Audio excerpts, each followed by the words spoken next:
Зяг янзагнуудаа зориулаад part 4 орууллаа шүү. Сувгийн маань үзэл тестаа алж байна да тийм ээ. Баярлалаа. Игчин таналтай хайртай шүү. Subscribe дарахаа бити мартаарай. Ингээд кинонд орцгоё.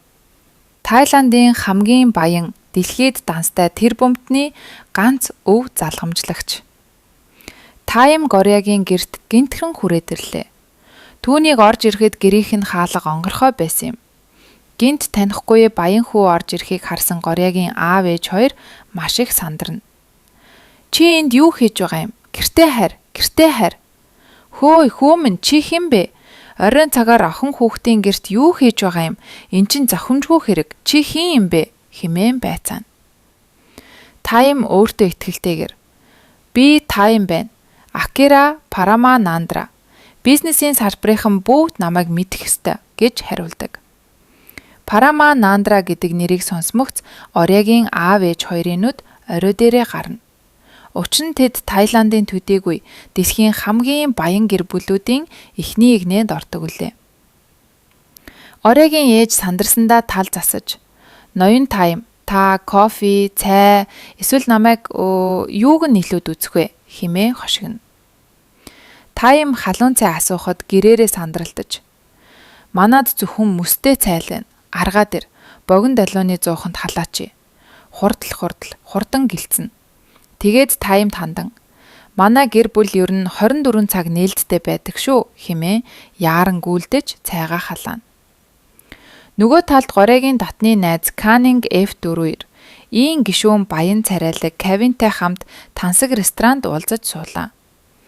Кевин түүнийг хэрэмхэн гэж өхөөрдөн дуудаад, "Завтай байна уу хэрэмхэн минь? Хоолнд орцгоё" гэд дагуулan ирсэн нь энэ аж.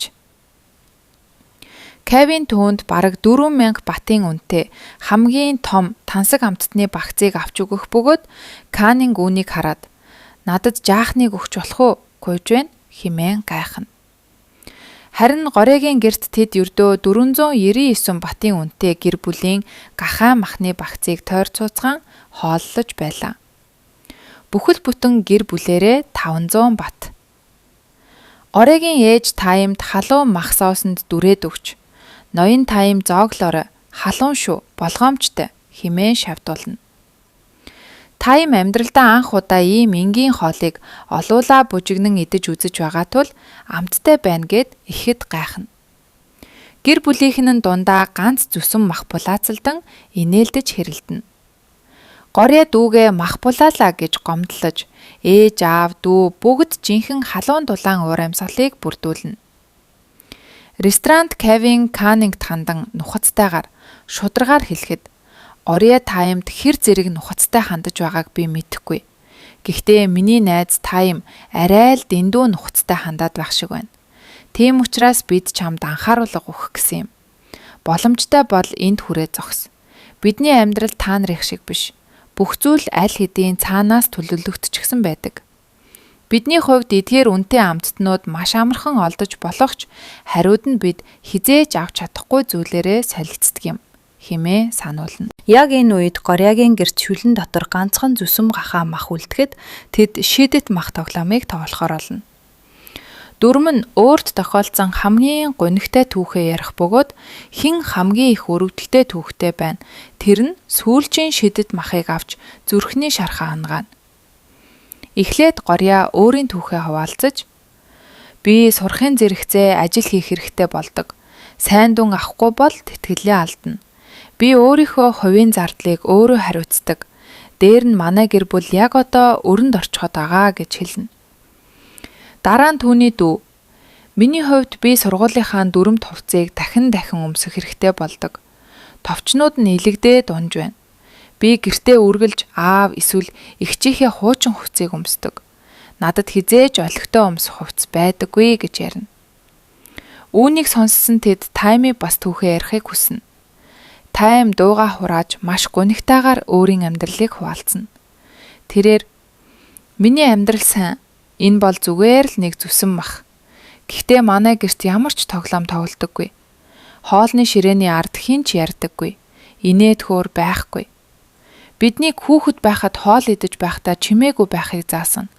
Зөвхөн бизнесийн яриа л зөвшөөрөгддөг. Манай гэрт хоол унд илбэг хамгийн шилдэг орцоор хийгдсэн байдаг ч би амьдралдаа хизээч ийм онцгой гахаа мах идэж байсангүй. Надад гүнхтэй түүх алга. Надад тэр мах хэрэггүй гэж хэлдэг. Ориагийн гэр бүл тэрхүү сүүлчийн зүсэн махыг 5 жижиг хэсэгт хувааж бүгдээрээ нэг зүсэм хүртэн таймд өгснөөр хэний ч асуудлыг басамжилж үздэггүй. Хүн бүрийн зүрх сэтгэлд ангаах хайр халамж хэрэгтэй байдлыг харуулдаг. Кевин Канигт хандан энэ үнэн Каниг бидний амьдрал урдаас заяагцсан байдаг. Ялангуяа тайм их. Чи үргэлж зүрх сэтгэлдээ дагаж чадахгүй гэж хэлээд хэрв тусламж хэрэгтэй бол F4-т хандаарэ гэд дугаарыг нь авна. Гэвч Каниг охин Кевины Гориагийн ар хударгаар ингэж анхааруулга өгч байгаад урам нь хугарч.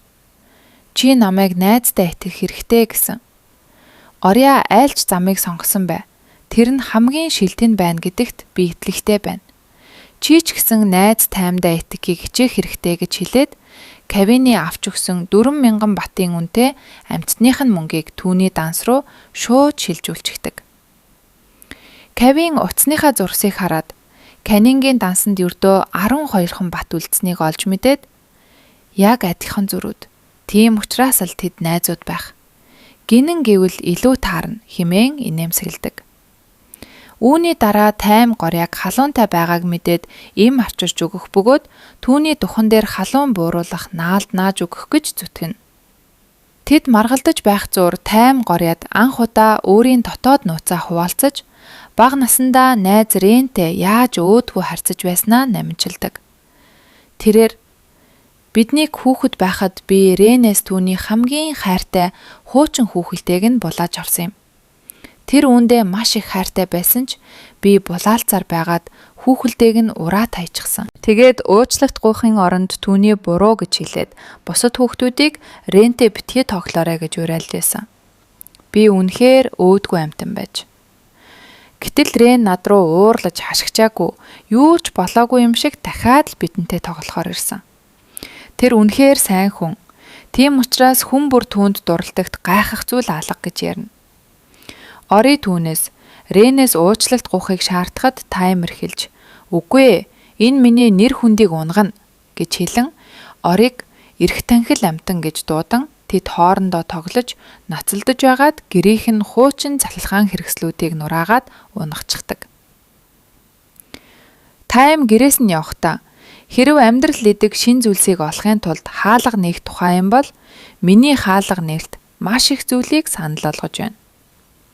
Харанхуугаар дүүрэн байсан амьдралаас би одоо илүү их гэрлийг харж чадаж байна. Алхам алхмаар гэж дотроо бодно.